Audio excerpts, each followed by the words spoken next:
জয় ঠাকুর। চতুর্থ পরিচ্ছেদ। ভক্ত সঙ্গে সংকীর্তনানন্দে। অনেক ভক্তেরা আসিয়াছেন।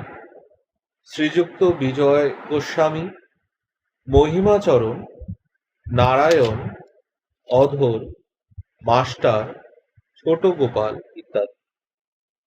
রাখাল বলরাম তখন শ্রী বৃন্দাবন ধামে আছেন। বেলা ৩টা-৪টা বাজিয়াছে। ঠাকুর শ্রীরামকৃষ্ণ বারান্দায় কীর্তন শুনিতেছেন। কাছে নারায়ণ আসিয়া বসিলেন। অন্যান্য ভক্তেরা চতুর্দিকে বসিয়া আছেন। এমন সময় অধর আসিয়া উপস্থিত হইলেন।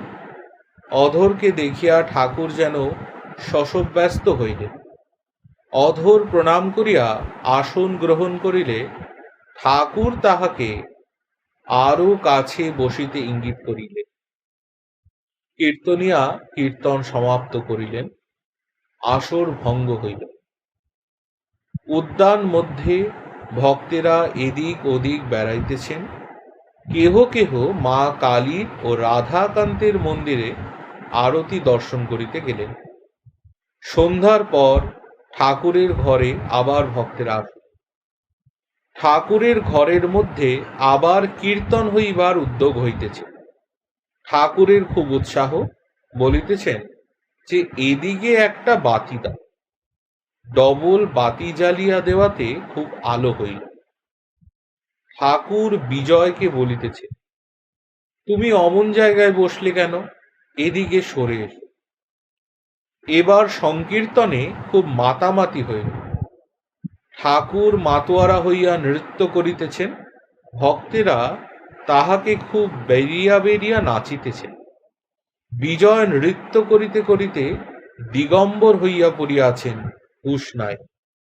কীর্তনান্তে বিজয় চাবি খুঁজিতেছেন, কোথায় পড়িয়া গিয়াছে। ঠাকুর বলিতেছেন, এখানেও একটা হরিবোল খায়। এই বলিয়া হাসিতেছে। বিজয়কে আরো বলিতেছেন, ওসব আর কেন, অর্থাৎ আর চাবির সঙ্গে সম্পর্ক রাখা কেন ইত্যাদি। নমস্কার। শ্রীরামকৃষ্ণ অর্পণমস্তু। জয় ঠাকুর।